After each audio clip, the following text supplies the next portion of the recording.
Hello friends, good evening. कैसे हो आप सब? आई होप कि सब मस्त होंगे, बढ़िया होंगे। तो दोस्तों, आज से जो है आपकी जून वाला सेशन की हम बहुत शानदार, बहुत बेहतरीन तरीके से तैयारी स्टार्ट कर देंगे। आज से हमारी जो है प्रिपरेशन के लिए क्लासेज स्टार्ट हो जाएगी, है ना। आज आपको पता है 22 जनवरी है और 22 जनवरी से हमारा बैच प्रॉपरली रन करने लग जाएगा। आज की जो क्लास होगी आपकी प्रॉपरली ये होगी एक स्ट्रेटेजिक ओरिएंटेशन क्लास होगी। देन इसके साथ साथ पूरा रोड मैप आपको बताया जाएगा कि किस तरीके से हमको क्लास को लेकर चलेंगे, क्या क्या पढ़ेंगे। इसमें हम ये भी पढ़ेंगे कि कौन से टॉपिक्स किस तरीके से किस लेवल के बदलते हुए पैटर्न में लगातार कंटिन्यूसली, क्योंकि हम लास्ट 5-6 ईयर्स के जब क्वेश्चन पेपर्स हम देखते हैं और देन अब जो अभी लेटेस्ट पेपर हुआ था दिसंबर जनवरी वाला, उसमें किस तरीके के बदलाव हुए हैं, उन सब पर हम विस्तार से डिस्कस करेंगे, है ना। और डिस्कस करने के बाद में हम उस पैटर्न को भी समझेंगे। उसी पैटर्न को समझते हुए आगे जो पेपर चलेगा या फिर पेपर आएगा, उस पेपर में क्वेश्चंस किस तरीके के फॉर्म हो सकते हैं, उन सबको भी डिस्कस करेंगे। और आप सभी स्टूडेंट्स जो मेरे साथ जुड़ना चाहते हैं, एक बार आप सब लोग मैं केवल आप लोगों को एक चीज बोल सकता हूं कि हिस्ट्री का जो अभी भी जो क्लासेस हुई थी उसमें यह चीज हमें देखने को मिली है कि ज्यादातर जो है आपकी जो क्लासेस थी उन सभी में से कंटेंट ज्यादातर बैठ गया था, क्योंकि हमारी क्लासेस जो होती है प्रॉपरली उस फ्रेम में उस डिजाइन के साथ की जाती है, उस तरीके का नोट्स आप सभी लोगों को कॉन्सेप्ट के साथ, फैक्ट एनालिटिकल अप्रोच के साथ में क्लासेस को करवाया जाता है। तो दोस्तों, मैं सुरेश और ये मेरे बारे में जानकारी है। मैं second grade teacher selected RPSC के थ्रू, पीएचडी मेरा हो गया है, and then 4 time UGC NET JRF, साथ ही आप देख सकते हैं 3 time UPSC interview, 2 time RIS interview मैंने दिया और असिस्टेंट प्रोफेसर जो है इसका मैंने इंटरव्यू भी दिया और मेरा ये टीचिंग एक्सपीरियंस है। ठीक है, तो अब देखते हैं, आगे बढ़ते हैं। ये जो बैच है, इस बैच की कुछ विशेषताएं रहेंगे, कुछ फीचर्स रहेंगे। उस फीचर्स में हम बात करें, आप नाम से ये बात समझ पा रहे होंगे कि क्या है एक्चुअली ये।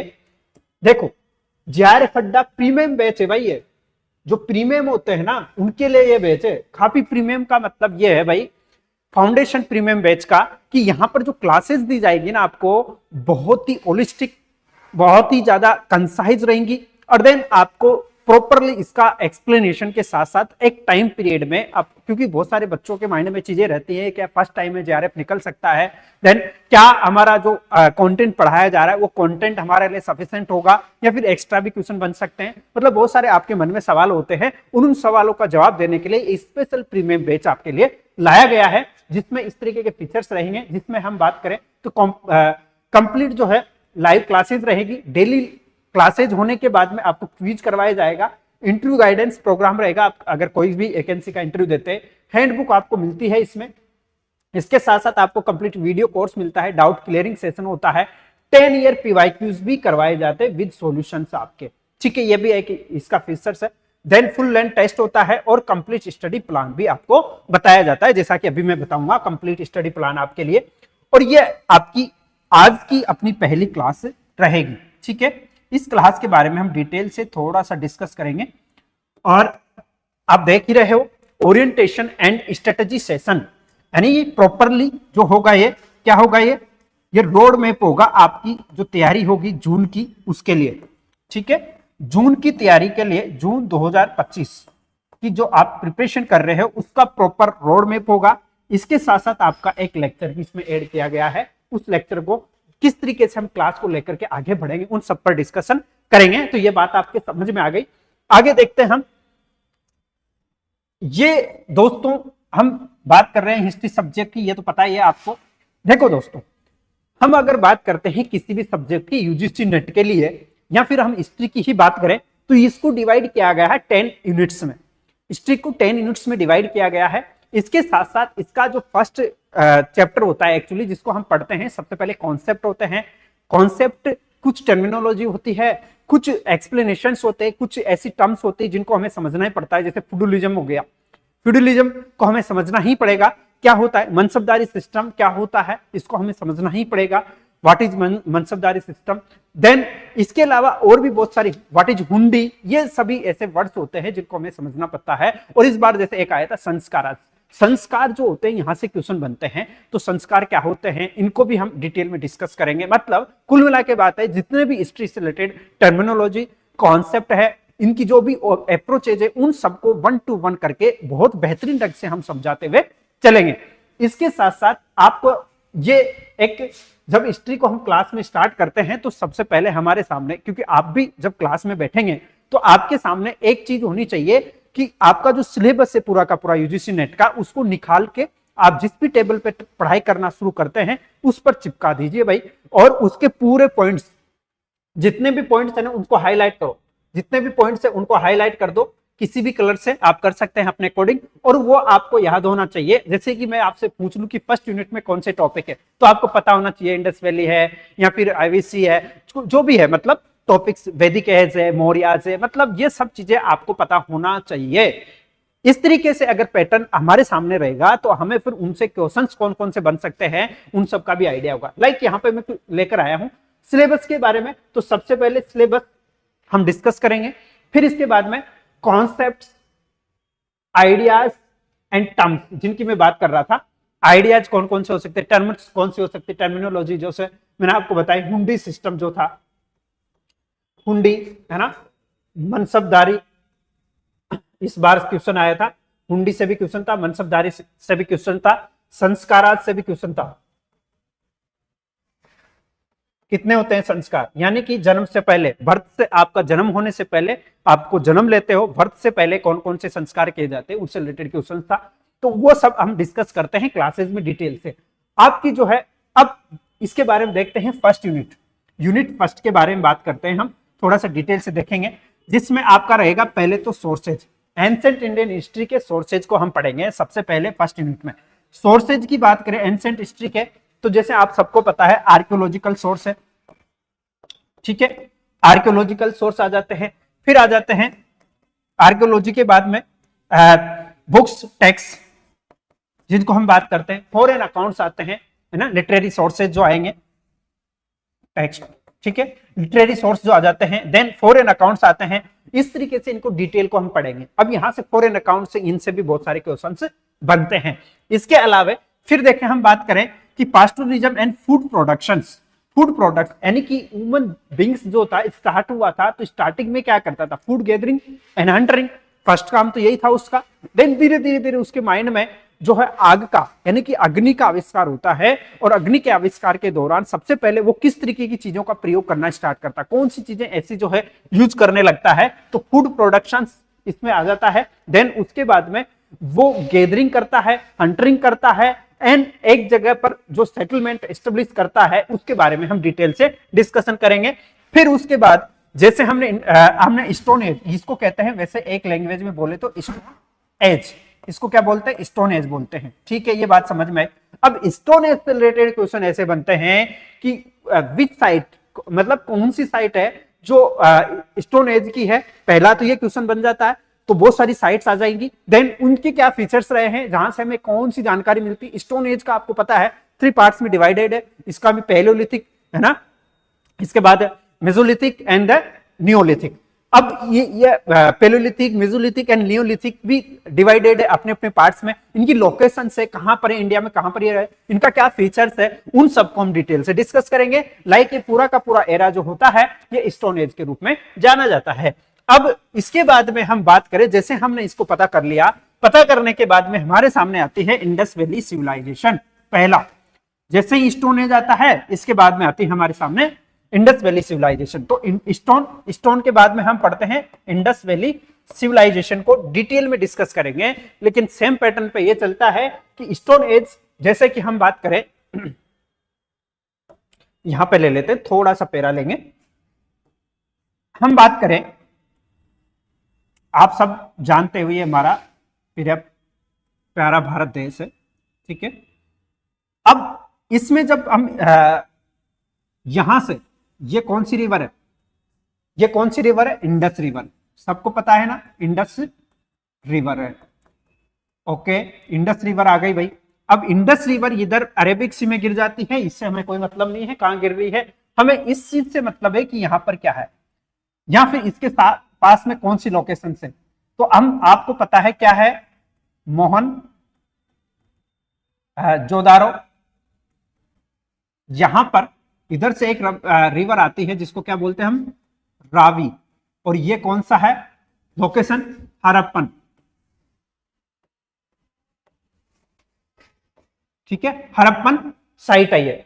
अब एक क्वेश्चन ये भी बनता है, इस बार क्वेश्चन आया था, क्रोनोलॉजिकल ऑर्डर्स का क्वेश्चन आया था कि महाजनपद जो थे उनको नॉर्थ टू साउथ में एस्टेब्लिश करना था, उनको रखना था कि सबसे नॉर्थ में कौन सा है, अकॉर्डिंग टू क्वेश्चंस में कौन कौन से दिए हुए थे उनको अपने लोकेशन के अकॉर्डिंग नॉर्थ टू साउथ में हमको रखना था। अगर आपका ऐसा ही क्वेश्चन इंडस वैली सिविलाइजेशन से आता है तो यहां पर जैसे हरप्पन है, मोहनजोदारो है, यहां पर चहुदारो है,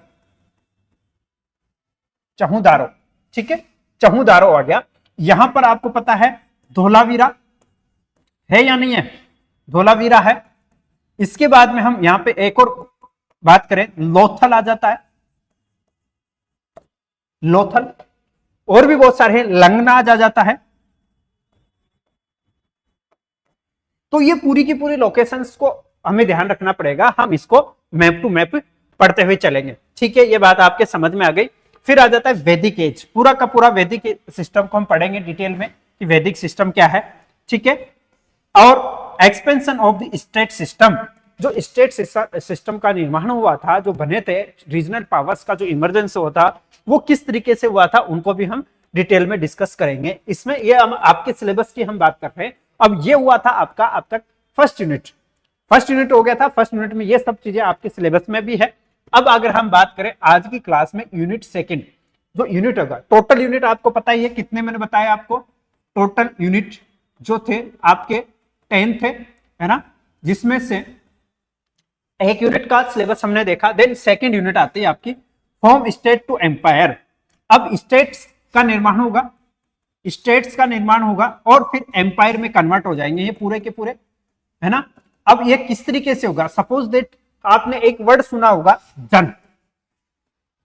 जन, फिर सुना होगा जनपद, ठीक है, फिर आपने सुना होगा महाजनपदा, ठीक है।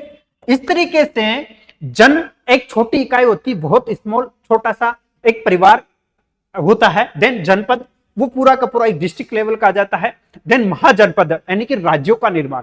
तो ये यही बात की गई है कि जो स्टेट से एम्पायर का निर्माण किस तरीके से होता है, छोटे छोटे राज्यों का निर्माण होकर के एक बड़े राज्य के रूप में निर्माण होता है। लाइक हम बात करें तो यहां पर मौर्य डायनेस्टी क्या आ जाता है, मौर्य डायनेस्टी, मौर्यन एम्पायर। तो ये भारत का पहला एक साम्राज्य है, भारत का पहला साम्राज्य है मौर्यन। तो इस तरीके से फिर dissolution of empire and emergence of regional powers. तो पहले तो छोटी छोटी जो रीजनल एरियाज थे उनको मिलाकर के जन, फिर जनपद, ये क्या होता है जन, ये भी चीजें हम डिस्कस करेंगे। फिर जनपद हो जाता है इसका बड़ा रूप, फिर महाजनपद। अब इस दौरान एक सभी छोटे छोटे चीजों को से मिलाकर के पहला भारत का सम्राट बनता है चंद्रगुप्त मौर्य, मौर्य साम्राज्य की स्थापना वो करता है। अब क्या होता है, आपको पता है कि भारत इंटीग्रेटेड हो गया, पहली बार भारत एक राष्ट्र के रूप में जाना गया। देन अब क्या होगा कि फिर से छोटी छोटी, क्योंकि उनके गवर्नेंस जो है अपॉइंट किए गए थे रीजनल, जैसे हम बात करें कि अशोक ने जब जैसे ही कलिंग को जीता था, कलिंग जीतने के बाद में मौर्यन डायनेस्टी में टोटल 5 जो है स्टेट बन गए थे, इससे पहले 4 ही थे। अब क्या होता है कि अशोकाज जो पॉलिसी थी अशोक की, वो थी अहिंसा की नीति, युद्ध नहीं करने की नीति थी। तो धीरे धीरे धीरे जितने भी गवर्नर्स थे यानी राज्यपाल थे जो प्रांतों को संभाल रहे थे, उन्होंने विद्रोह कर दिया। और विद्रोह कर दिया तो फिर क्या हुआ विद्रोह करने के बाद में एक चीज सामने आती है कि अगर आप सेंट्रल जहां तक पावर में हैं, आप जानते हो इस बात को कि अगर सेंट्रल गवर्नमेंट पावर में है तो स्टेट जो है उसके अंडर में अच्छे से काम कर सकते हैं और विद्रोह भी नहीं होंगे। लेकिन जैसे ही सेंट्रल पावर कमजोर होने लगता है तो जो रीजनल पावर्स होती है, जो स्टेट है, वो विद्रोह करने लग जाता है। बहुत सारे आप देखते हो, बहुत सारे नेता क्या करते हैं कि अगर केंद्र में शक्ति अच्छी है तो उसके खिलाफ चल जाते हैं, वो पाला ही बदल लेते हैं अपना। और क्या होगा कि स्टेट में बनी हुई सरकार को गिरा देते हैं, जैसे महाराष्ट्र था, राजस्थान था, एमपी था, आपने देखा। इसके बाद में हम बात करें तो अब क्या होता है, यहां पर भी यही सीन चल रहा था कि जो मौर्य साम्राज्य का पतन हुआ तो उनके द्वारा फिर रीजनल पावर्स बनने लगे, क्षेत्रीय शक्तियों का निर्माण होने लगता है। इसके बाद में वही चीज हम पढ़ेंगे। फिर आता है, फिर से भारत इंटीग्रेटेड होता है, गुप्त काल में इंटीग्रेटेड होता है, वाकाटक एज आ जाता है, हर्षवर्धन और हिज टाइम। हर्षवर्धन आपको पता ही है, वर्धन डायनेस्टी जिसको पुष्यभूति कहते हैं, सालंकायंस एंड विष्णु कोंडन जो आंध्र प्रदेश में रीजन है पूरा का पूरा, उसमें भी। तो ये पूरी की पूरी चीजें आपको यहाँ पे प्रॉपरली मिल जाएगी।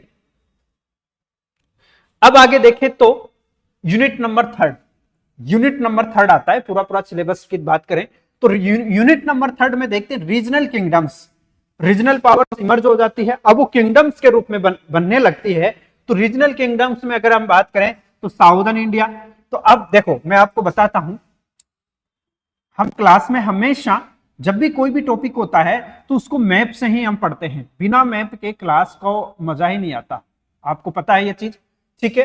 अब देखो इसमें पूछा गया है साउदर्न इंडिया की अगर हम बात करें, ये क्वेश्चन आया था कि नहीं आया था भाई, आपने दिया है क्या किसी ने, तो पता होगा ये कौन सा है, पांड्यान रीजन है, ठीक है। ये क्या है, चेर, और ये क्या है, चोल, ठीक है, चेर, चोल और पांड्या। तो ये क्या है, साउदर्न इंडिया किंगडम बने। दक्षिण भारत में 3 शक्तियों का निर्माण होता है जिसमें चेर, चोल और पांड्यों का निर्माण हुआ। फिर बात करें ईस्टर्न इंडियन में भी बहुत सारी जो पावर्स थी इमर्ज होती है इधर, जैसे उड़ीसा में कामरदक, असम में भी बहुत सारे क्षेत्र, यहां पर पाल वंश आ जाता है, बंगाल में पाल, ठीक है, बहुत सारी डायनेस्टी रहती है, हम एक दो उदाहरण से समझ लेंगे। फिर वेस्टर्न में आ जाते हैं, जैसे चालुक्याज भी है ना, इधर चालुक्याज भी वेस्टर्न में आ जाते हैं। फिर मेवाड़ भी आ जाता है, Mewar in the sense western में आएगा, वैसे तो ये मेवाड़ भी वेस्टर्न में आता है, गुजरात वाला एरिया पूरा का। नॉर्दर्न इंडिया की बात करें तो पूरा दिल्ली वाला जो रीजन आ जाता है, मगध आ जाता है, उसमें पाटलिपुत्र आ जाता है, गांधार आ जाता है, ये पूरे रीजन आते हैं। Characteristic of early medieval India agrarian economy, तो ये काफी इंपॉर्टेंट है, यहां से इस बार भी बहुत सारे क्वेश्चन आए थे, और ये यूजीसी नेट के हिसाब से जो हमेशा ही एनटीए यूजीसी का जो है फेवरेट टॉपिक भी रहा है कि यहां से अग्रेरियन इकोनॉमी कैसी रही है, भारत का व्यापार वाणिज्य अदर देशों के साथ में कैसा था, अदर कंट्रीज के साथ कैसा था, अर्ली मिडिवल इंडिया में बाद में भी कैसा था, ये भी पूछा जाता है। और जैसे गुप्ताज का पूछा जाता है, आपको पता है कि मौर्यन काल में भारत के व्यापार वाणिज्य का क्वेश्चन पूछा जाता है, बहुत सारा किन किन के साथ में व्यापार होता था, रोमन के साथ के व्यापार की बात होती है। गुप्ता जेरा में बहुत सारे पोर्ट्स पूछे जाते हैं, कौन से थे, जनपद काल में, महाजनपद काल में कौन कौन से भारत का व्यापारी रिलेशन के साथ जुड़े हुए थे, ये सब क्वेश्चन बनते हैं।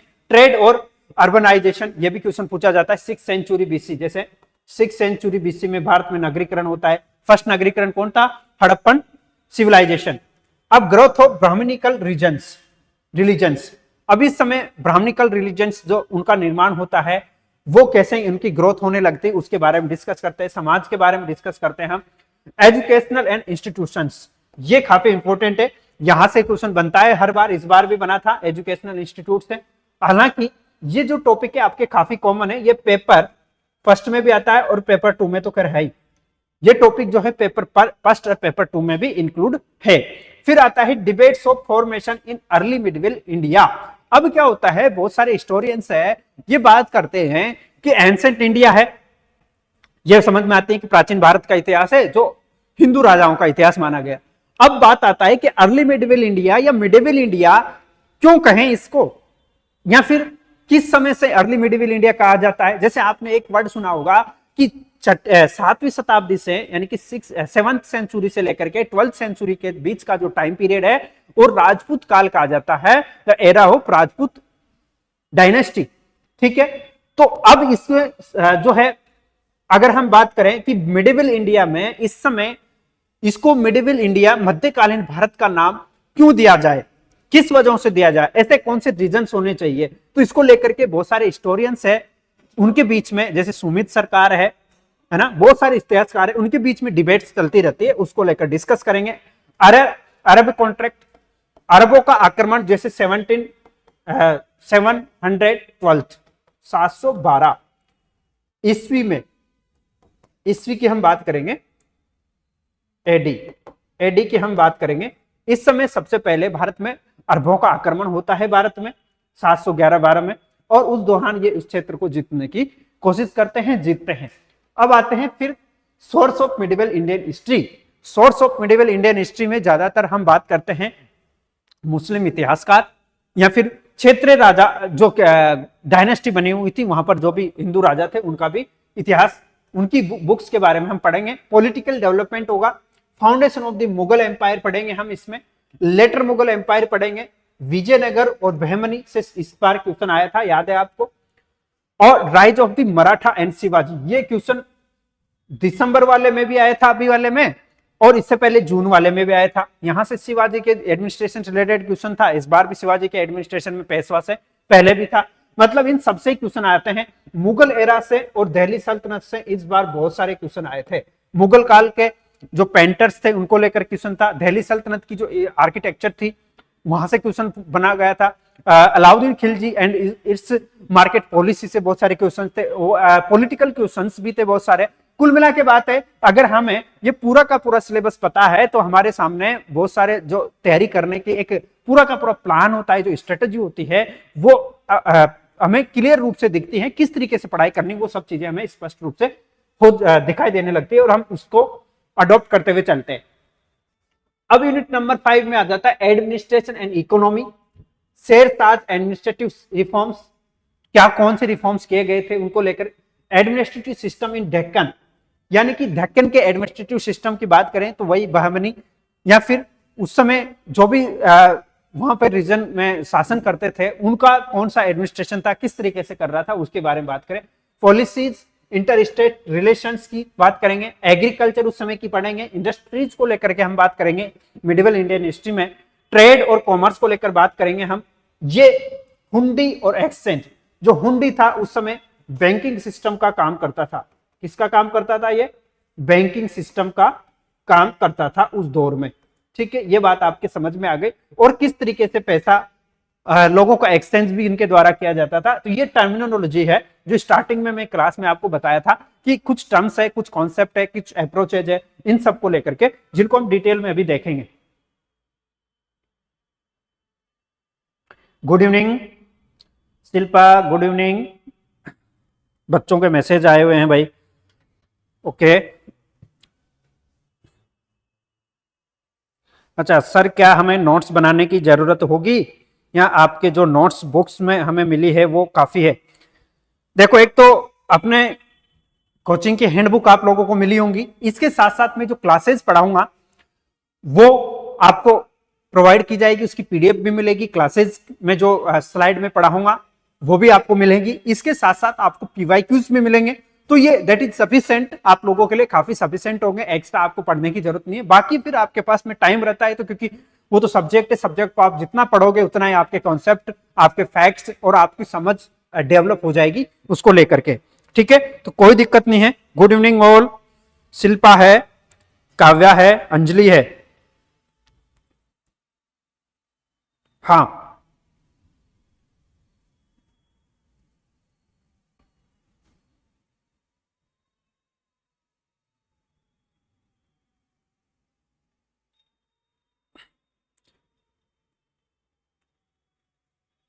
चलो स्टार्ट करते हैं।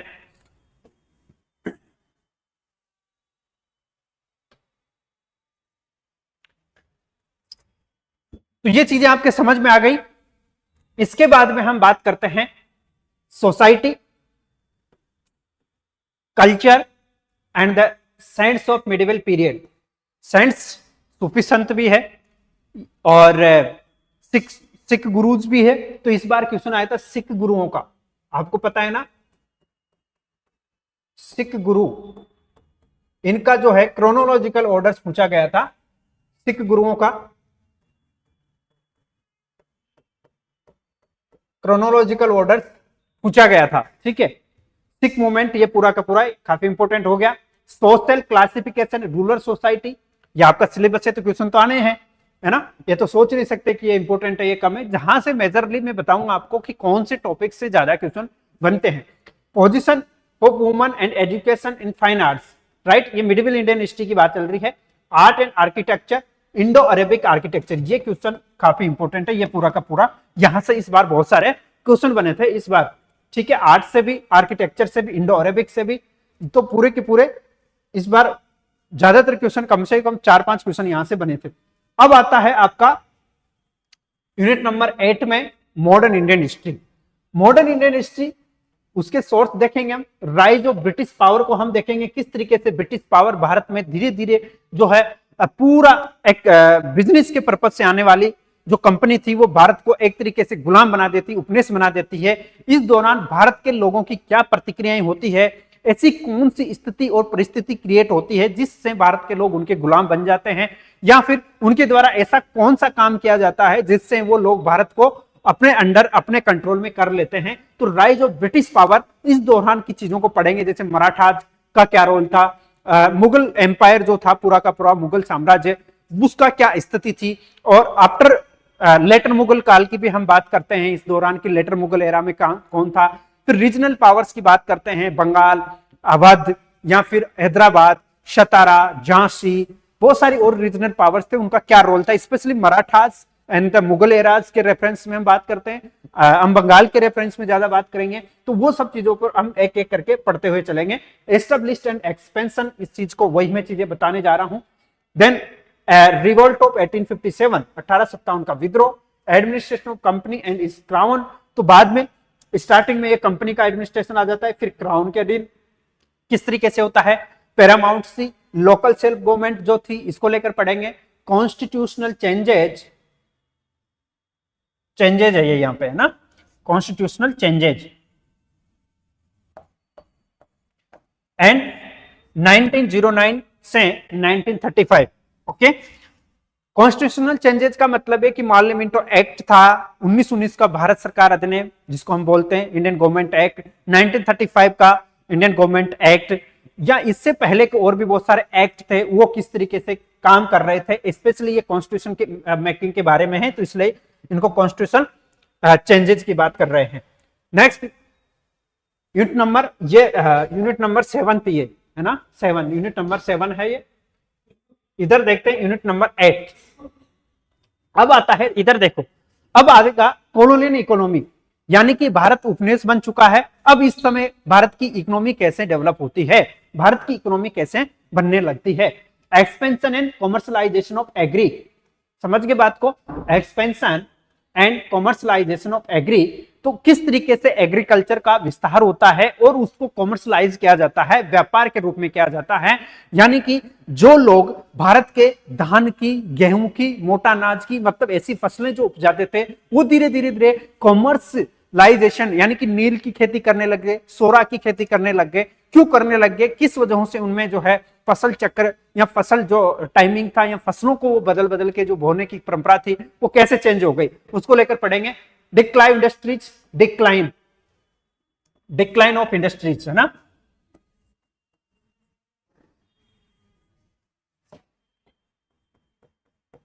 डिक्लाइन ऑफ इंडस्ट्रीज,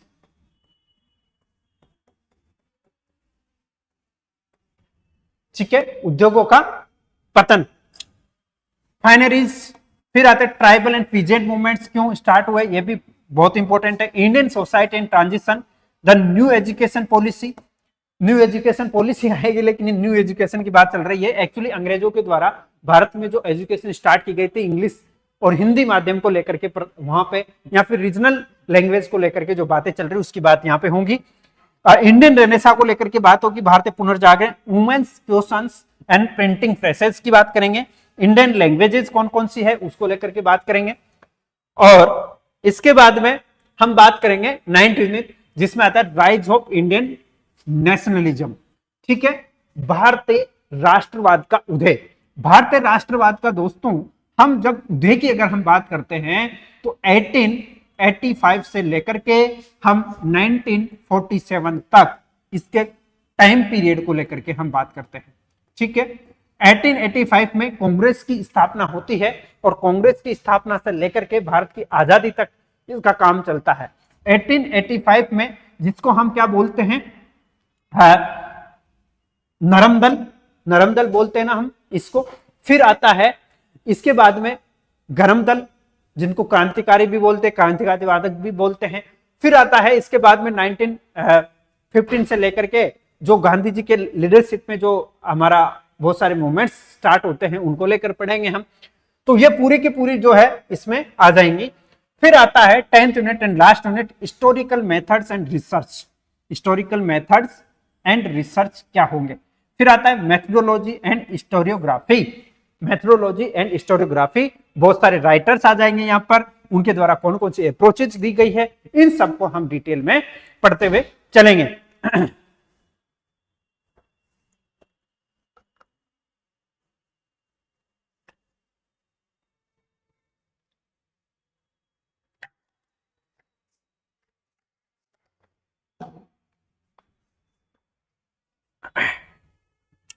अब देखो क्लासेस, मैंने पहले आपको सिलेबस डिस्कस कर लिया, आपके सिलेबस समझ में आ गया होगा कि सिलेबस क्या होगा, किस तरीके से हम इसको पढ़ते हुए चलेंगे। अब देखो क्वेश्चंस 3 टाइप्स के ज्यादा इंपॉर्टेंट है। सबसे पहले जो हमारी क्लास होंगी वो कॉन्सेप्चुअल होगी, एनालिटिकल होगी, देन फैक्चुअल अप्रोचेज को हम ध्यान में रखते हुए चलेंगे।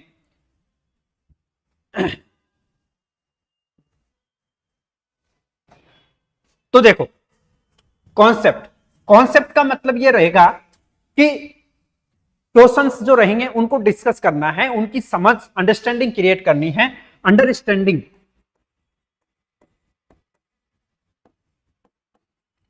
कोई भी टॉपिक को लेकर के समझ विकसित करना। न्यूलिथिक एज की हम बात करें, माइक्रोलिथिक एज की हम बात करें, या फिर stone age, Indus valley civilisation, ये क्या है, वैदिक एज, इनमें डिफरेंसेस क्या है, किस समय इनका, कैसे इनका निर्माण हो रहा है, फिर जनपद और महाजनपदों का निर्माण कैसे हो रहा है, ये क्या थे, इनको लेकर के हमारे माइंड में एक क्लियरिटी डेवलप हो जाए, इनको समझ जाए, वही क्या होता है, कॉन्सेप्ट होता है। अब फिर आता है एनालिटिकल। अब इनको लेकर के सपोज कि जन है और जनपद है, ठीक है, ये शब्द आपने सुने होंगे, लेकिन आप शायद डिफरेंस नहीं कर पा रहे हो कि जन और जनपद में क्या डिफरेंस है। फिर आता है एक और महाजनपद, ठीक है, महाजनपदाज। अब जन होगा एक ग्रुप ऑफ विलेजेस, ठीक है, group of villages, and then ये होता है लाइक डिस्ट्रिक्ट। जो डिस्ट्रिक्ट होता है एक जिला, जिले के लेवल की हम बात कर सकते हैं यहाँ पे डिस्ट्रिक्ट, एंड ये पूरा का पूरा एक महाजनपद जो होता है पूरा एम्पायर होता है, ठीक है, ये पूरा एम्पायर या साम्राज्य एक तरीके से होता है। तो ग्रुप ऑफ विलेजेस होता है, या फिर एक विलेज भी हो सकता है पूरा, एक फैमिली मेंबर्स भी हो सकते हैं। इस बीच में एक और शब्द आता है वैसे, जिसको हम बोलते हैं विश। क्या बोलते हैं, विश बोलते हैं, और इसका जो संभालने वाला होता है उसको कहते हैं विशपति। आपने ये वर्ड सुना होगा। तो ये पूरे के पूरे इस तरीके से काम करने लगते हैं, ये इसका जो स्टैंडर्ड रहता है तहसील के लेवल का होता है। तो कुल मिला के इनके फॉर्मेशन को लेकर के, इनका एनालिटिकल अप्रोच को जब हम समझेंगे तो वही क्या होगी, क्लास का अंडरस्टैंडिंग के साथ एनालिसिस करना इनका कि एक्चुअली ये क्या होते हैं। देन फैक्चुअल अप्रोच, और फैक्चुअल अप्रोच के बारे में आपको मैं बता देता हूं। इस बार क्वेश्चन आया था, मैं बार बार बोल रहा हूं आपको कि जैसे जनपद का क्वेश्चन आया था।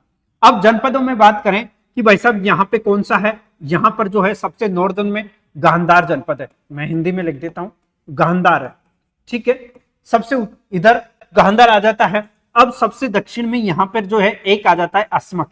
क्या आ जाता है, अस्मक आता है, ठीक है, ये चीज आपके समझ में आ गई, अस्मक जनपद आता है। अब बात करें तो इस दौरान एक यहाँ पे बीच में पड़ता है जिसको कहते हैं मत्स्य जनपद, ठीक है, हो गया। यहां पे एक पड़ता है, उसका नाम क्या है, मगध। यहां पे एक और है जिसका नाम है अवंती, ठीक। मतलब मैं आपके साथ ही डिस्कस कर रहा। अब ये क्वेश्चन आया था कि भाई ये महाजनपद है और इनकी अब कैपिटल, तो कैपिटल जैसे हम याद करते हैं तो ये फैक्ट हो गया, ठीक है। देन अब इनका जो पूरा का पूरा ऑर्डर हमें याद हो गया इन फैक्चुअल चीजों को, क्योंकि इस बार क्वेश्चन आया था कि इन जनपदों को क्रोनोलॉजिकल ऑर्डर्स में रखिए, नॉर्दर्न टू साउथ, मतलब उत्तर से लेकर के दक्षिण की तरफ, ऐसा क्वेश्चन बहुत बार क्वेश्चन रिपीट हुआ है, ऐसे क्वेश्चन बहुत आते रहे। इससे पहले क्वेश्चन आया था कि इसको पश्चिम से पूर्व की ओर रखिए। हड़प्पा सभ्यता के स्थलों को लेकर के क्वेश्चन पूछा जा चुका है कि हड़प्पा सभ्यता के स्थल सिंधु नदी के किनारे कौन कौन से हैं, या फिर उत्तर से दक्षिण, पूर्व से पश्चिम के कौन से हैं, कौन से एरियाज में फैले हुए हैं, या फिर सबसे नॉर्दर्न कौन सा है, सबसे साउदर्न कौन सा है। न्योलिथिक साइट्स के बारे में पूछा जा चुका है, मेसोलिथिक और पैलियोलिथिक साइट्स कौन कौन सी, उनके फीचर्स, वहां से कौन सी जगह से कौन सी क्या चीज मिली है। तो ये क्वेश्चंस बनते आए हैं और इनको लेकर के हम क्लासेज में मैप के साथ में हम डिस्कस करते हैं। जैसा कि मैं आपको बताता रहता हूं, आप जाकर के यूट्यूब पे आप देख सकते हैं मेरी क्लासेज से कितने पेपर उठा के देखो, आप प्रीवियस ईयर के पेवाई क्विज आप लोगों के पास में होगा, अगर नहीं है तो आप अपने पास रख सकते हो उनको। वहां से देखिए कितने क्वेश्चन अपनी क्लासों से मिले, जो यूट्यूब की क्लासें में देता हूं उनसे सीधे ही क्लासों से उठ के आए हुए। उसका रीजन यही है क्योंकि जो क्लासेज का एक स्टैंडर्ड है, वो क्लासेज का स्टैंडर्ड होता है टोटली, अपन डिटेल तो पढ़ते ही हैं, फैक्ट पढ़ते ही हैं, एनालिसिस करते हैं, साथ में मैं मैपिंग लेकर आता हूं। और मैपिंग एक ऐसी चीज है कि एक बार समझ में आ गई ना तो फिर आप उस पर पूरा पेज भर सकते हो, बल्कि अगर रामायण लिखनी हो तो कॉन्सेप्ट और फैक्ट तो अपने आप ही आ जाते हैं ना समझ में। फिर तो ये mapping that is very very important. इस तरीके से क्लासेस चलेगी, अप्रोच भी इसी तरीके से फैक्चुअल चलती हुई पढ़ेंगे। अब आ जाता है वही चीज जिसको हम डिस्कस करेंगे, 4 sites, locations and diagrams and maps. आप इस बात को समझ गए। जैसे कि मैंने आप लोगों को बताया कि सोर्सेज की बात करेंगे, सोर्सेज। अब सोर्सेज को मैं लिख देता हूं कि ये आर्कियोलॉजिकल है, ये ये लिटरेरी सोर्सेज है, ये फॉरेन अकाउंट्स है, नाम लिख के ऐसे चलता हूं। अगर मैं आप लोगों को प्रॉपर इस तरीके से समझाते हुए फ्लो चार्ट या डायग्राम के माध्यम से मैं लिख देता हूं कि ये क्या है, आर्कियोलॉजी सोर्स है, ये लिटरेरी सोर्सेज है, और ये कौन से है, फॉरेन अकाउंट्स। ठीक है, अब इसमें आपको आसानी से क्लियर समझ में आ जाता है। आर्कियोलॉजी में भाई कौन से आ जाते हैं, कॉइन्स आ जाते हैं, ठीक है, इंस्क्रिप्शंस आ जाएंगे। अभी ये क्लास नहीं है, आप लोग नोट्स नहीं बनाए, ये समझने के लिए है आज की क्लास। इंस्क्रिप्शन आ जाएंगे। लिटरेरी सोर्सेज की जैसे हम बात करें तो भाई इसमें ब्राह्मण जो टेक्स्ट है उनकी हम बात कर लेते हैं, जैसे वेद, ठीक है, वेद आ जाएंगे पहला। फिर हम बात करते हैं कि वेद भी बहुत सारे जो है इसमें डिवाइडेड है, जैसे कि ब्राह्मण साहित्य में आता है, ये ब्राह्मण लिटरेचर जिसको हम बोलते हैं, ब्राह्मण लिटरेचर में वेद आ जाता है, धर्मशास्त्र आ जाते हैं, बहुत सारे ग्रंथ आ जाते हैं। फिर इसके बाद जैन धर्म से रिलेटेड जैन रिलीजन के आ जाते हैं, फिर बौद्धिज्म के आते हैं, और भी बहुत सारे मुस्लिम धर्म से रिलेटेड सोर्सेज आते हैं, मुस्लिम धर्म के ग्रंथ, तो पूरे के पूरे उनको पढ़ना पड़ता है लिटरेरी सोर्सेज में, और उनकी डिटेल को हमें समझना पड़ता है। फिर जैसे फॉरेन अकाउंट्स, तो फॉरेन अकाउंट्स में चीनी यात्री है, अरेबिक ट्रेवलर्स थे, या फिर मुस्लिम ट्रेवलर्स कौन कहां से आया था भारत में, या फिर फॉरेन ट्रेवलर्स में यूरोपियन ट्रेवलर्स भी बहुत सारे आए थे, उनकी यहाँ पे डिटेल्स हमें और उनकी बुक्स के बारे में जानकारी देनी है। तो इस तरीके से हम इनके बारे में कंटिन्यूसली पढ़ेंगे डिटेल में, तो मेरे हिसाब से आप लोगों को ज्यादा जल्दी और ज्यादा अच्छे तरीके से और स्थायी याद होगा, बार बार रिपीट करने की जरूरत नहीं पड़ेगी। ये रहेगी डायग्राम्स और मैपिंग का, तो मैं आपको बता चुका हूं किस तरीके के मैपिंग क्लास रखेंगे, और लोकेशन साइट्स को हम डिटेल में वैसे ही पढ़ते रहेंगे, आप लोगों के समझ में आ गया होगा। अब देखो, unit wise and topic wise test and doubt solving session, आपका ये प्रोग्राम भाई यूनिट वाइज। एक तो यूनिट, जैसे कि हमने फर्स्ट यूनिट पढ़ा, फर्स्ट यूनिट। अब फर्स्ट यूनिट को जैसे ही हमने कवर कर लिया तो फिर क्या होगा, आपका टेस्ट होगा, ठीक है, टेस्ट होता है, और इस टेस्ट के माध्यम से पूरे यूनिट का निचोड़ आ जाता है आपके सामने। जैसे ही अब इसमें तो टॉपिक वाइज ये तो चलता ही रहता है, जैसे कोई भी टॉपिक हो गया, आपने स्टोन एज पढ़ लिया, पूरा स्टोन एज का टॉपिक आपके सामने जैसे ही कवर होके आता है तो आपके सामने क्वेश्चंस आ जाएंगे वहीं पे ऐप पे। और जैसे ही जिस दिन की क्लास जो भी टॉपिक से रिलेटेड होती है, आपकी टॉपिक कोई भी पढ़ा हमने, उसकी क्या है, आपके ऐप पर जो है क्वेश्चंस मिल जाएंगे उसके, ठीक है।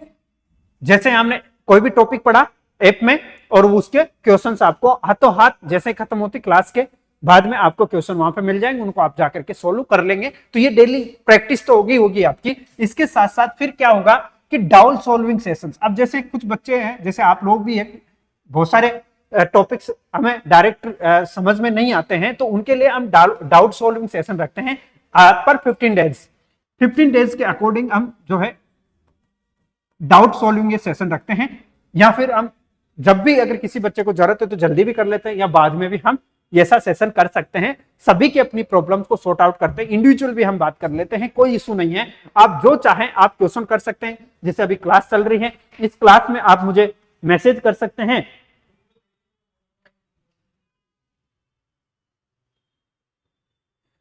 पीएचडी आर्कियोलॉजी के लिए यही सिलेबस फॉलो करना इनफ होगा? हाँ बिल्कुल।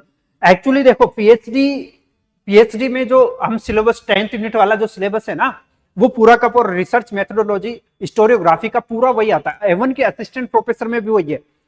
स्पेंगलर है, हर्बर्ट है, कोलिंगवुड है, ये पूरे के पूरे जो हिस्टोरियंस है बहुत सारे, ये सब इसमें मेंशन है ऑलरेडी। ठीक है,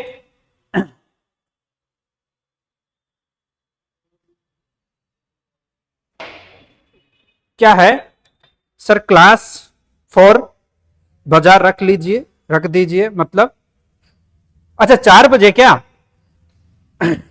4 बजे रखे क्लास। कल से सेशन वैसे 4 बजे से हो जाएगा। 28 जनवरी तक जो है अपनी पेड क्लासेस 4 बजे आपको मिलेगी। मतलब कल से मेरी पेड क्लासेस 4 बजे से ही होनी है। 28 जनवरी तक तो यही रहेगा, क्योंकि आप लोगों का जो है क्या होता है कि पेपर शायद फर्स्ट चलता है उस दौरान, तो 28 तक का जो है आपका सिलेबस हो जाएगा उधर। तो जैसे ही वो सिलेबस या फिर जो भी टॉपिक चलेंगे, फिर उसके बाद में कोई दूसरा टॉपिक चलेगा, तो फिर अपनी क्लासेस जो है क्लैश नहीं होगा, दिक्कत नहीं होंगी, है ना। तो फिर अपनी क्लासेस जो है कंटिन्यू इसी टाइम पे रख लेंगे, क्योंकि ये टाइम थोड़ा सा सुटेबल है, और दोपहर में फिर हम लोग कंटिन्यू नहीं कर सकते इतना। तो ये भी है, बिल्कुल आप पढ़ सकते हो इन सबको। और सबसे इंपॉर्टेंट चीज ये है कि भाई मैं देखता हूं पिछले बैच में भी जो बच्चा अच्छा पेपर करके आता है, या फिर वो कंटिन्यूटी बनाए रखता है ना क्लासेज में, लाइव में, या प्रॉपरली टच रहता है टीचर्स के साथ में, तो उसका पेपर अच्छा होने की भी ज्यादा संभावना होती है। ये चीज आप समझ पा रहे होंगे। क्यों? क्योंकि आप कंटिन्यू जुड़े हुए हैं, क्लासेज को कंटिन्यू फॉलो कर रहे हो, कंटिन्यू पढ़ रहे हो, या फिर कोई डाउट नहीं आ रहा है तो आप उसके लिए सर से बात कर पा रहे हो। तो आप डेली क्लासेज में सभी बच्चे जो है लाइव रहे, सभी बच्चे जितने भी स्टूडेंट्स हैं आप सभी लाइव रहे क्लासेज में। और लाइव रहने के दौरान आप अगर नहीं समझ में आता है कोई भी क्वेश्चन, तो आप उस समय मैसेज कर सकते हो ऐप में, आपके लिए ये सुविधा है। ऐप में मैसेज कर दो और बता दो कि सर ये कैसे होगा, मैं उसको दोबारा से समझाऊंगा। ये बहुत जबरदस्त है। आप 10 बार पूछो, 10 बार आपको जवाब दूंगा, कोई टेंशन वाली बात नहीं है। लेकिन आप लोग जो है, अब ऐसी सिचुएशन बनती है कभी कभी हम लाइव नहीं रह पाते हैं, कहीं ना कहीं कुछ अपना काम आ जाता है, तो अलग बात है। लेकिन फिर कोशिश यही करें कि हम उस क्लास को लाइव लेने की कोशिश करें, सभी बच्चे, जितने भी बच्चे आप क्लास देख रहे हैं, जिससे आपको ज्यादा फायदा होता है। बल्कि क्योंकि बाद में फिर हम इतने रिटेंशन नहीं कर पाते, क्योंकि एक के बाद एक वीडियो बनता जाता है और हमारे सामने बहुत सारे वीडियो हो जाते हैं, फिर उनको हमें स्पीड से पढ़ना पड़ता है, प्रॉपर तैयारी नहीं कर पाते। इसलिए आप कंटिन्यूटी बनाए रखिए। हमेशा सक्सेस होने के पीछे एक यही रहता है कि आपकी स्मार्ट स्टडी के साथ साथ आपकी कंटिन्यूटी होना बहुत जरूरी है। अगर वो नहीं है तो फिर आप कितने भी इंटेलिजेंट है, आपको कितना हिस्ट्री आता है या कोई आता है, लेकिन फिर वो फ्लक्चुएट होता है और आपका जो रिजल्ट आता है वो कहीं ना कहीं डाउन हो जाता है। तो ये चीज आगे से आप ध्यान रखें, फॉलो करें। चीजें समझ में आ गई? आगे से देखते हैं हम 10 years PYQ विद सॉल्यूशंस। इसके बारे में मैं बात कर चुका हूं। ये जो है जैसे ही आपका कोर्स पूरा हो जाता है ना, जैसे ही आपका कोर्स कंप्लीट होगा, इस कोर्स कंप्लीट होने के बाद में आपको PYQs, ठीक है, PYQs डिटेल में आपको सोल्व करवाऊंगा। ठीक है, सॉल्यूशन करवाया जाएगा आपका पूरा, तो कोई दिक्कत नहीं है इसमें। 10 years PYQs इसमें सॉल्यूशन कराएंगे, जिसमें हम समझते हैं कि पेपर को कैसे एलिमिनेट करेंगे, पेपर कैसा होगा। सबसे पहले तो हम देखेंगे PYQs के माध्यम से कि पेपर कैसा आता है। देन हम देखेंगे कि इस पेपर को कैसे समझे। पेपर को अंडरस्टैंड करना भी बहुत जरूरी है भाई। आपको सब कुछ आता है लेकिन पेपर ही नहीं समझ, क्वेश्चन से नहीं समझ में आ रहा है कि करना क्या है, बोल क्या रहा है, उसका उत्तर क्या होगा, तो ये बहुत बड़ी ट्रेजेडी है। इस बार एक स्टूडेंट था बैच का, बहुत इंटेलिजेंट था, मुझे पूरी संभावना है उसका JRF हो जाएगा। लेकिन जब मेरी बात हुई उनसे तो वो बोल रहा है कि सर मैंने सब कुछ सही कर लिया लेकिन गलती हो गई कि मैं ऊपर नीचे गोले भर दिया। भाई ये क्या अब इतनी बड़ी ट्रेजेडी, अब इसके लिए मैंने बहुत अच्छे से तैयारी भी करी, लेकिन हो जाता है हेजिटेशन में, हो जाता है फर्स्ट टाइम जब देते रहते हैं तो ये गलतियां होती, गलतियों से हम सीखते हैं। हालांकि फिर भी शायद अच्छा ही होगा उसका। तो कंप्लीट हम जैसे कोर्स होता है उसके बाद में हम पीवाईक्यू सॉल्यूशन करवाएंगे। ये बात आपके समझ में आ गई, अच्छे से एलिमिनेट करना सीखेंगे, क्वेश्चंस को कैसे अटेम्प्ट करें, उन सब चीजों पर हम 1 to 1 चर्चा करेंगे और आप सभी लोग कंटिन्यू जुड़े रहेंगे। अब आगे बात करते हैं arts of notes making, short notes और फुट नोट्स। तो आप लोग क्या करें कि देखो ऐसे तो काफी सफिशिएंट है, आप चाहें तो पर नोट्स भी बना सकते हैं। आपको हैंडबुक दे दी गई है, हैंडबुक के बाद में आपको क्लास में पीडीएफ मिलेगी, पीडीएफ नोट्स के रूप में प्रॉपरली आपको मिल जाएंगे। देन फिर आपको क्या मिलेगा, आपके लिए एक और चीज ये मिल जाएगी कि जो क्लासेस जैसे कि मैं साइड में भी लिखता हूँ स्लाइड्स में, वो भी आपको मिलेंगी, तो आप वहां से भी नोट्स बना सकते हो। बाकी पीवाईक्यूज आपके पास रहेंगे, और भी अगर आप सोर्स यूज करना चाहते हैं तो ले सकते हैं। तो इस प्रकार से आप उनके नोट्स भी बना सकते हो, अपने हिसाब से शॉर्ट नोट्स बना सकते हो, फुट नोट्स भी आप बना सकते हो। ठीक है भाई, अब ये आज का टॉपिक है, इसको थोड़ा सा हम डिस्कस करेंगे और इसके बाद में फिर आज की क्लास हम कंप्लीट करेंगे। ठीक है, हाँ बिल्कुल,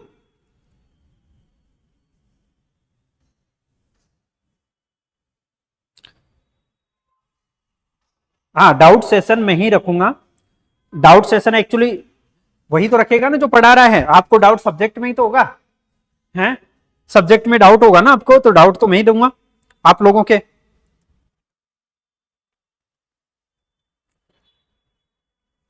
बिल्कुल बिल्कुल करेंगे, अपन डाउट सेशन करेंगे, सभी क्वेश्चंस पर हम डिस्कस भी करते हुए चलेंगे। चलो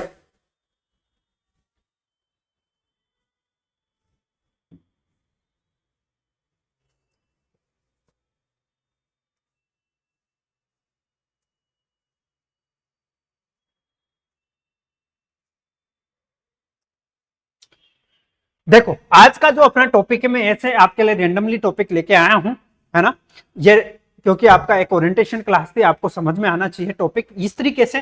तो चंद्रगुप्त मौर्य की बात कर रहे हैं हम, इसका जो टाइम पीरियड था वो 322 से लेकर के 298 बीसी तक था। ठीक है, चंद्रगुप्त मौर्य। अब क्या होगा कि देखो, Chandragupta Maurya has been called जो है सेंड्रोकोट्स। ठीक है, चंद्रगुप्त मौर्य को क्या कहा गया था, Sandrocottus and एंड्रोकोट्स in Greek literature.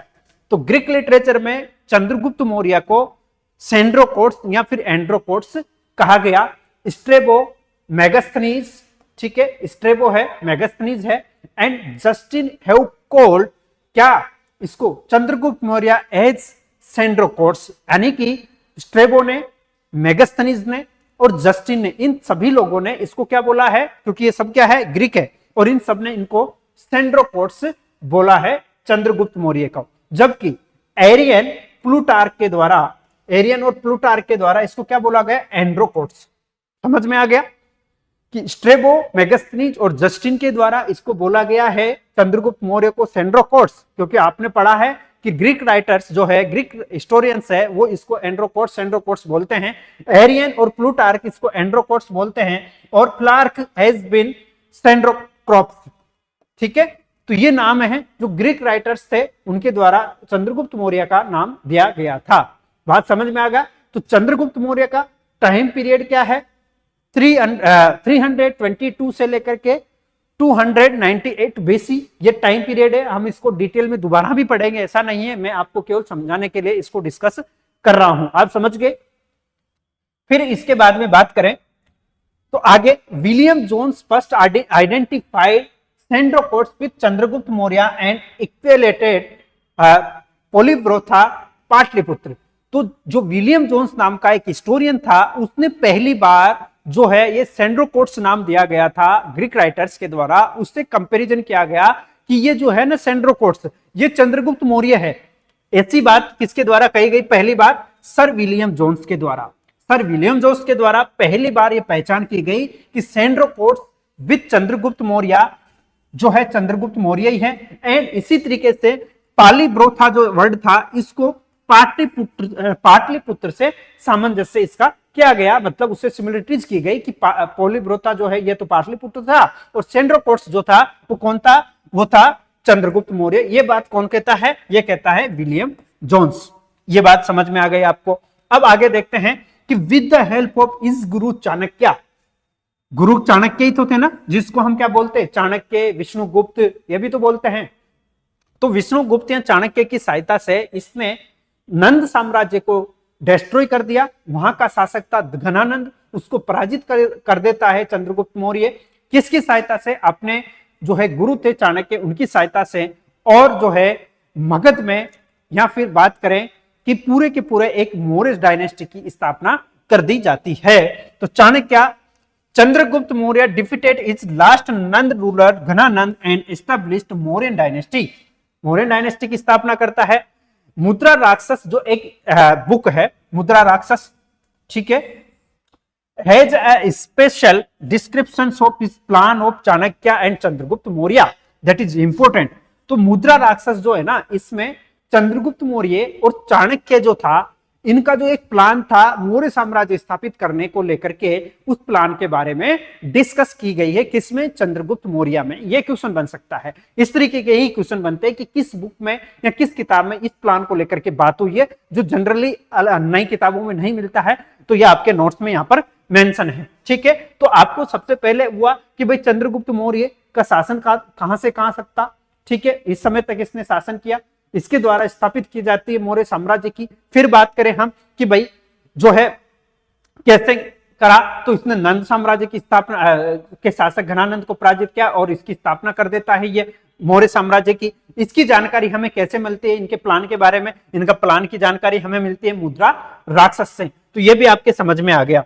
अब बात करें तो फिर देखो आगे क्या बात होती है कि Chandragupta Maurya is called the founder of this first Indian empire, the first historical emperor of India, the first hero of Indian freedom struggle, the liberator of India. ये ध्यान रखो, मैं आपको जब अभी समझा रहा था तब मैंने ये बोला था कि चंद्रगुप्त मौर्य भारत का पहला और अकेला सम्राट था। चंद्रगुप्त मौर्य भारत का पहला सम्राट था, यानी कि अगर ऐसे कहें तो भारत में पहला साम्राज्य अगर कोई था तो वो था मौर्य साम्राज्य। इससे पहले भारत छोटे छोटे राज्यों में, क्षेत्रीय शक्तियों में, यानी कि वो महाजन, जनपद और महाजनपद, जो छोटे छोटे राज्य थे, इनसे बड़े राज्यों का निर्माण होता है। लाइक हम बात करते हैं नंद डायनेस्टी, तो नंद डायनेस्टी भी इतनी बड़ी नहीं थी पहले। घनानंद हालांकि बड़ा शासक था, लेकिन एक किसी साम्राज्य का निर्माता नहीं कहा जा सकता इसको।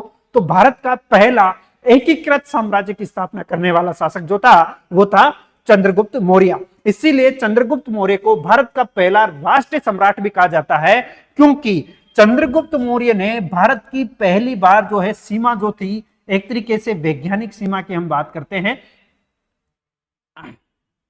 वैज्ञानिक सीमा की हम बात करते हैं भारत की, तो उस वैज्ञानिक सीमा तक अपने साम्राज्य का प्रचार प्रसार कर दिया था यहां तक, ठीक है। इस पूरे के पूरे साम्राज्य का विस्तार किया था, इधर भी असम भी था इसका। तो इस प्रकार से इस पूरे इंडिया में जो है मौर्य डायनेस्टी का कंट्रोल था, इसलिए यह भारत का पहला राष्ट्रीय साम्राज्य था।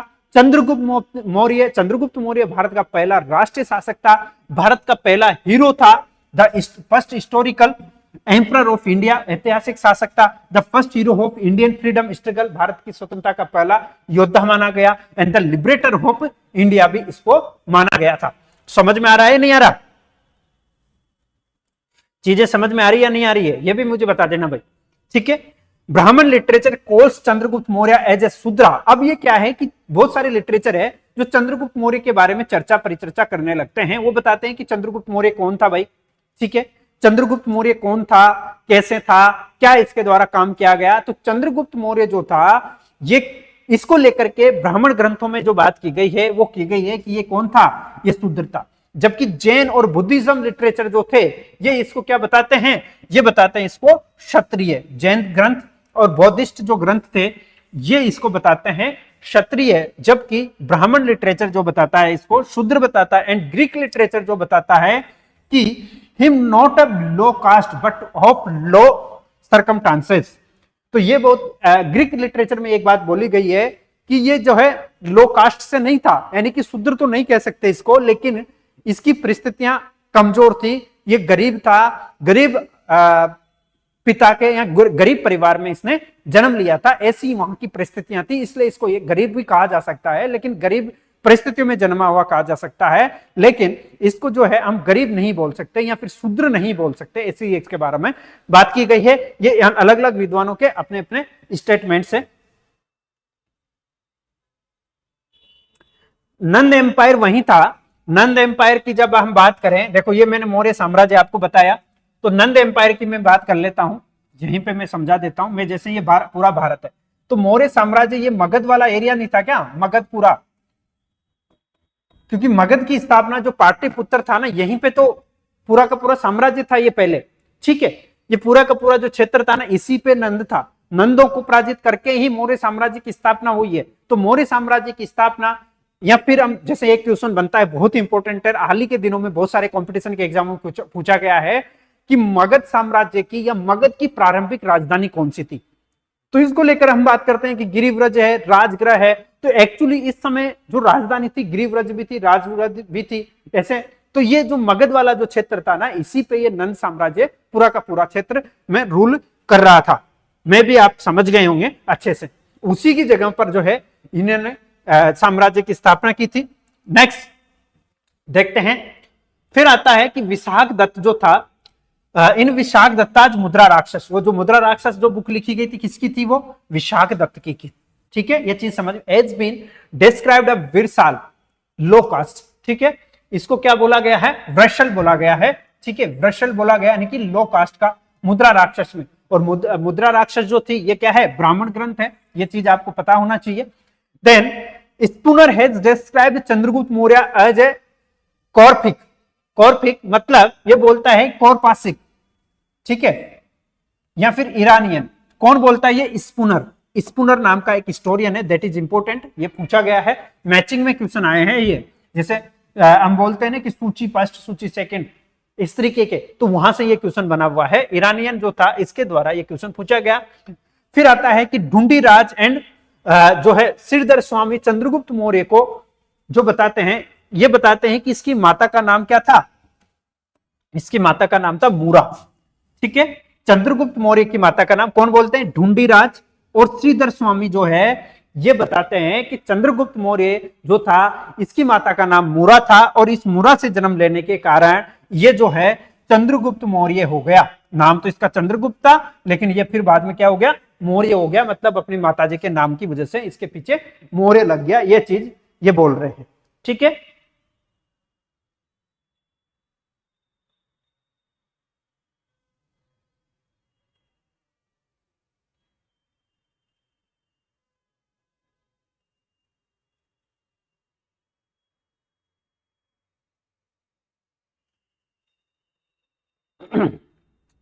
चलो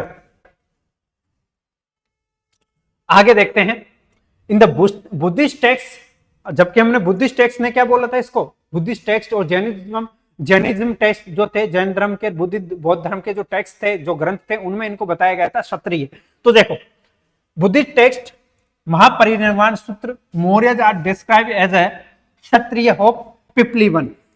तो ये जो बुद्धिस्ट टेक्स्ट थे इसमें बोला गया है कि जो है चंद्रगुप्त मौर्य जो था ये क्या था, पिपलीवन का क्षत्रिय था, ये बात इसमें बोली गई है। फिर बोलते हैं कि वेन चंद्रगुप्त चाणक्य मेट चंद्रगुप्त मौर्य, यह वहज किलम एंड बीजी प्लेइंग, ठीक है, इनके बाद में कहा गया है।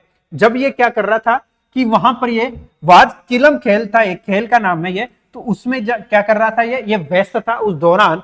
तो जब चाणक्य निकल के जा रहा था, आपने ये कहानी सुनी होगी कि चाणक्य जो है घनानंद से लड़ाई लड़कर के वहां से जा रहा था, जनानंद के और चाणक्य के बीच में लड़ाई हो गई थी। उस समय ये कसम खाकर आया था कि मैं जब तक इस नंद साम्राज्य को समाप्त नहीं कर देता हूं तब तक मेरी जो है चोटी है, जिसको वो रखते थे, उसको खोल दिया था उन्होंने, और ये कसम खाई थी कि मेरी चोटी को मैं तब तक नहीं बांधूंगा जब तक मैं नंद साम्राज्य को पूरी तरीके से डिस्ट्रॉय नहीं कर देता। और उस दौरान ये कसम खा करके वो रास्ते में जा रहे थे चाणक्य। उस दौरान फिर जो है चंद्रगुप्त मौर्य एक गेम में व्यस्त थे, और उस गेम को कहा जाता है वहज किलम खेल, इसमें ये व्यस्त था। और उस समय ये एक लीडर जो राजा होता है उसकी भूमिका में ये रोल कर रहा था। तो तो चाणक्य ने देखा कि बच्चों में भी एक लीडर कर रहा है, लीडरशिप के इसमें गुण है, तो फिर ये इनसे बात की और जब इनको ले जाने की बारी आती है कि मैं अपनी विद्या में इसको प्रवीण करूंगा, तो इनको तक्षशिला में एजुकेशन करवाई गई, इनकी पढ़ाई लिखाई करवाई गई तक्षशिला यूनिवर्सिटी में। उसके बाद में वहां पर भी इनकी बहुत अलग अलग तरीके से परीक्षा हुई थी चंद्रगुप्त मौर्य की। कभी किस तरीके की परीक्षा रहती थी, कभी किस तरीके की परीक्षा रहती थी, और चाणक्य के द्वारा इसको युद्ध कौशल में और अलग अलग तरीके से प्रवीण करवाया गया, पढ़ाया लिखाया गया। तो इस खेल में यह बिजी था। पतंजलि के महाभाष्य में चंद्रगुप्त मौर्य की राजसभा का उल्लेख है। ठीक है, पतंजलि जो था उसके द्वारा एक बुक लिखी गई थी, उसको महाभाष्य बोला गया था। ठीक है, इसमें मेंशन चंद्रगुप्त मौर्य कोर्ट, चंद्रगुप्त मौर्य की कोर्ट का इसमें वर्णन किया गया है।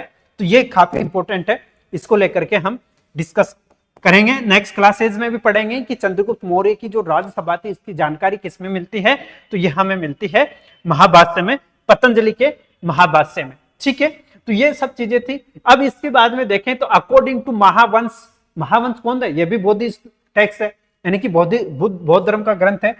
Kautilya made Chandragupta Maurya ruler of the island और कोलंबो। ठीक है, तो यानी कि जम्बू द्वीप, यहां पे इसमें मेंशन है जम्बू द्वीप, हिंदी में तो जम्बू द्वीप आएगा, इंग्लिश में भी यही आएगा जम्बू द्वीप। ठीक है, जम्बू द्वीप का इसको राजा बताया गया है। अब आते हैं इसके consequences of the Chandragupta Maurya. तो चंद्रगुप्त मौर्य ने कौन कौन सी इनको युद्ध अभियानों को जीता था, इसके बारे में जो है इसके प्रथम आक्रमण की जानकारी मिलती है मगध। तो देखो, is first attack was Magadh and which failed information of which is mention Mahabodhi वंश। तो यह बात बोला गया है कि चंद्रगुप्त मौर्य ने अपना पहला विजय अभियान जो किया गया था या फिर आक्रमण किया था, वो कहां किया था, मगध में किया था। ठीक है, इसके बारे में एक कहानी यह भी है कि जैसे चाणक्य ने इस बारे में फिर इनको समझाया था कि भाई जिस तरीके से एकदम से किसी भी चीज को आप रोटी को बीच में से खाएंगे, रोटी को बीच में से खाएंगे तो फिर वो ढंग से नहीं होती, लेकिन उसको साइड साइड में से खाएंगे तो आप उसको खत्म कर सकते हैं। इस तरीके की एक कहानी थी, उसको लेकर के बताया गया था। तो इन्होंने मगध पर आक्रमण करा सबसे पहले, और मगध पर आक्रमण करने के दौरान ये क्या हो गए, पराजित हो गए, असफल हो गए थे। तो फिर धीरे धीरे इन्होंने क्या करा, आसपास के क्षेत्र को जीतना शुरू किया, और उन क्षेत्रों को पर कंट्रोल करने के बाद में फिर इन्होंने मगध को जीता था और अपने मौर्य साम्राज्य की स्थापना कर दी थी। इस तरीके की ये क्लास है। तो दोस्तों आपको कैसी लगी ये क्लास, इस क्लास को लेकर के मुझे बताएंगे। और दोस्तों ऐसे ही अब कंटिन्यूअसली आपकी क्लास चलेगी, पहली क्लास कल हो जाएगी, ये थोड़ी आपकी इंट्रोडक्टरी ओरिएंटेशन क्लास थी। थैंक यू, धन्यवाद।